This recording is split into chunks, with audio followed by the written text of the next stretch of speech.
Now, it's interesting that you're talking about the censorship and the comics code and how the evils of comic books, because really, in a way, I think that you along with Neil and Julie, sort of helped push that back, especially when you took over on the Batman book. And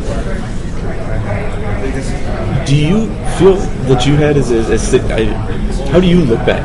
Well, I know that I was pretty negative about the code.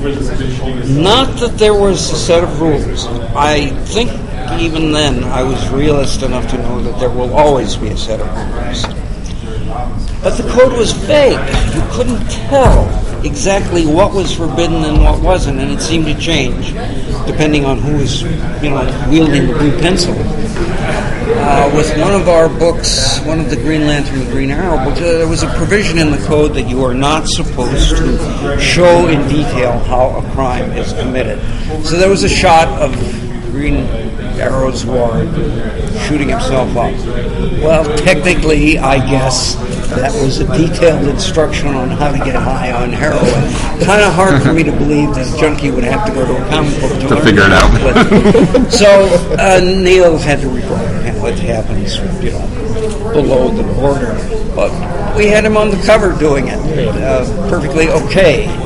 So it was that kind of thing, and the implied dissing of comics that we weren't as good as the other media. We had to play by different rules. This was an inferior art form. And things like you were not... one of my early brushes with the comics working at Marvel was we had a big, huge 60-foot-high monster stepping on a police car. And the cops were brave and fighting 60-foot monster. Right. The code made us change it because the police car was a symbol of authority, and you could not show it being disrespected by a 60-foot-tall monster. And I'm thinking, boy, wouldn't Goebbels have loved this? Yeah. And I was kind of a peacenik rebel hippie anyway, and was very ready to take on the establishment. Even discounting that, my problems with the code were not that there were rules, but that the rules were heavily weighted toward the status quo. There seemed to be implicit in them the fact that comics were, in fact, inferior as an art form. And you sometimes didn't know what you could and what you could not put in. I had some public debate with the guy who was running the code at the time. And he was a good guy because he thought that at least half of his job was to promote comics, to go around to schools and to say that this is a bad book, this is not going to corrupt your children.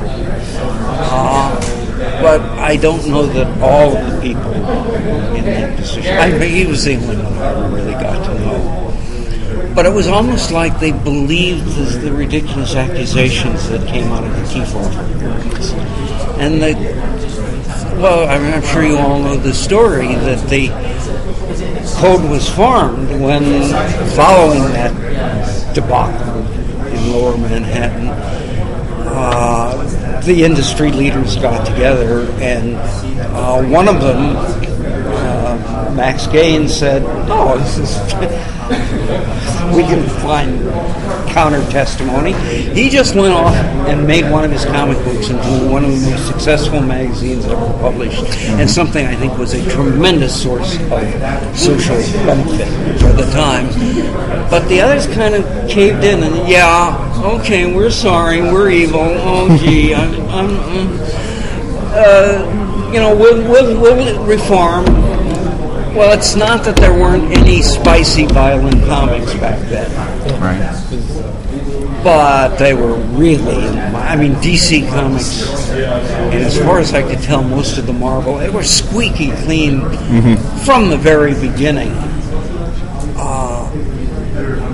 It's a problem now, something that I ran into with Batman. We do mature stories, which was a series which was intentionally aimed at a more mature audience.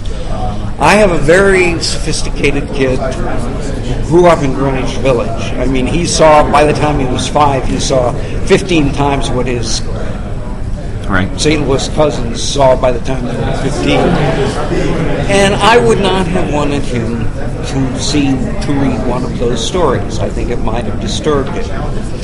On the other hand, and I often feel that way about comics, yeah, you don't want your children to read everything, but you don't want them to see every movie or read every book. It is not my job to censor. It is the parents. I don't know what your kid is like. My kid wouldn't have been bothered by it because he grew up in the village, but a kid who grew up in Florissant, Missouri might be disturbed, and we're never in the business of disturbing people. But I can't make that decision. You have to look at what your children are amusing themselves with and make an educated guess, which is all parenting is ever, about whether this is for your kid or not. But you shouldn't put these, because it's comic books, it has to, have a 5th grade comprehension. And also my wife, who is a teacher for almost 50 years now, and her colleagues tell me that contrary to the stereotype, it has always been the bright kids in the class who are the comics readers. So obviously you're not a big fan of of how the code was used in any case. And DC then did publish famously that issue of Swamp Thing where they said, fine, we'll just publish it without the code seal on it. Do you wish that move had happened earlier, where DC was willing to say, you know what, we'll publish books that are code approved and we'll publish books that aren't? Well, in defense of the code, oh my God, I'm about to defend it. It's possible. I mean, the justification for the code is it's possible the feds would have stepped in. Target of opportunity. Right. Comics were virtually defenseless. And that would have made things a lot worse.